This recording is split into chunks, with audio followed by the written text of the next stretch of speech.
Salut à tous et bienvenue pour ce nouveau point mercato, toujours centré sur le PSG. D'ailleurs les gars, j'ai grave envie de vous proposer mon mercato pour d'autres clubs européens, du coup je vous laisse un petit sondage pour choisir un club à traiter. Et juste avant de commencer, je vous annonce un petit concours sympa au cours de la vidéo, alors restez bien attentifs. Pour ce qui est de Paris, le mercato commence sérieusement à s'activer avec une vraie volonté de ne pas repartir sur les mêmes bases que la saison passée. Diaby, Buffon et Alves ont déjà acté leur départ et devraient être suivis par Nkunku, proche d'un nouveau défi en Allemagne. Buffon n'a pas vraiment convaincu, mais Alves sort d'une saison très intéressante. J'ai été bluffé par sa capacité à revenir avec tant de polyvalence après une si longue blessure. Et pour ce qui est de Diaby, malgré un terrible sentiment d'inachevé, on ne peut que lui souhaiter le meilleur pour la suite de sa carrière, dans l'espoir qu'il suive les pas de Coman. Toujours en Bundesliga, Paris et Francfort sont en passe de trouver un accord pour Kevin Trapp. On parle de 15 millions d'euros et en effet le club s'active déjà pour concurrencer Areola et aurait déjà entamé ses négociations auprès de Onana, également courtisé par Manchester United. Pour ce qui est de Donnarumma, je n'y crois pas vraiment. Raiola a décidé de nous la mettre à l'envers et n'enverra vraisemblablement pas son poulain en écurie parisienne. Et au fond, c'est pas si mal, je vois pas l'intérêt de claquer 60 millions pour instaurer une nouvelle rotation foireuse, ou à ce moment-là, go vendre Areola et Trapp pour signer un nouveau gardien, mais pour le long terme. Certaines rumeurs annoncent néanmoins un échange Areola plus 30 millions afin d'attirer au mieux la relève milanaise. En tout cas, il est impératif de faire de vrais choix tranchés sur ce chantier. L'autre secteur à travailler, vous le savez, c'est le milieu de terrain, qui sera notamment déserté par Rabiot en partance pour la Juve. Un transfert à grande répercussion pour des joueurs comme Matuidi ou Khedira, considérés au second plan par Sarri. La Juve a déjà signé Ramsey et va tout faire pour retrouver Pogba. Et Matuidi, lui, ne serait pas contre un retour dans son jardin rouge et bleu. La vente de Matuidi est à mes yeux, avec celle de Lo Celso, l'une des plus mauvaises opérations du club. Et je ne sais pas vous, mais je suis ultra favorable pour un retour de Blaisou. À 32 ans, il est encore au top et sa valeur marchande, c'est tout simplement la moitié du prix d'un Haaland ou autre Van de Beek. Alors ok, c'est pas super ambitieux sur le long terme, mais pour une année aussi charnière et décisive pour se relever,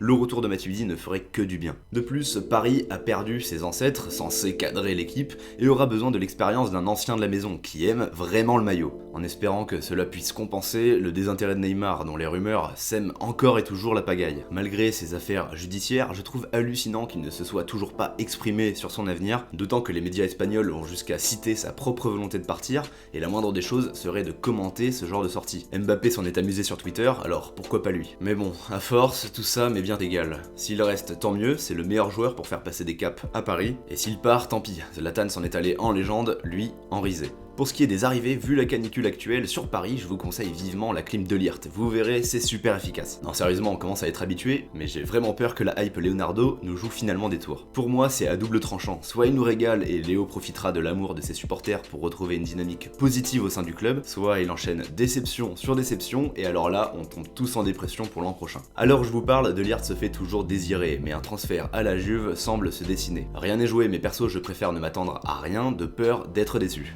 Allez, petite pause fraîcheur si vous le voulez bien, en attendant je vous propose de gagner le nouveau maillot du PSG dès son officialisation, et je vous rassure direct, le gagnant aura le choix entre le domicile et l'extérieur, et s'ils sont trop dégueux, le maillot de Jordan nous régalera toujours. Bref, pour participer, il suffit de s'abonner et de me donner votre 11 idéal pour l'année prochaine dans les commentaires. Lors du dernier concours, je suis tombé sur un gagnant ultra relou, insistant pour dialoguer avec moi au téléphone, alors je vous en prie, soyons beaux joueurs. Bref, on en revient aux arrivées car celle de Pablo Sarabia est imminente, alors autant vous dire que si vous ne jouez pas à FIFA et que vous ne le suivez pas en Liga, Sarabia vous sera un inconnu au bataillon. Et pourtant, du haut de ses 12 buts et 13 passes décisives, il fait partie des milieux de terrain les plus convoités d'Europe. Sarabia, c'est l'incarnation de la bonne affaire. Sa clause n'est fixée qu'à 18 millions d'euros et ce, jusqu'au 1er juillet. Alors autant vous dire que Paris va se ruer dessus, si ce n'est pas déjà acté au moment de votre visionnage. Selon les informations de l'équipe, Sarabia et Herrera seront officialisés le 1er juillet. Le but étant de les faire poser avec leur nouveau sponsor, le deal avec Fly Emirates, prenant fin le 30 juin à minuit. Formé en tant que buteur au Real, Sarabia, fort de sa polyvalence, a par la suite su s'adapter à de nombreux schémas tactiques, l'obligeant à se replacer toujours pour le bien de l'équipe. Très juste dans ses derniers gestes, celui qui vaudra bientôt 40 millions s'exprime aussi bien sur un côté que dans l'axe. C'est pour moi une affaire à ne pas manquer pour Thomas Tuchel, qui aura besoin de son nouveau couteau suisse après le départ de Dani Alves. Alors en effet, vu le rapport qualité-prix, qui de mieux que Sarabia pour remplir cette mission. En parallèle, Leonardo poursuit son petit marché italien qu'il connaît comme sa poche, en favorisant les venues de Savic ainsi que du futur Pirlo, Sandro Tonali. Ce dernier est ultra courtisé par la Juve Juve et le Milan,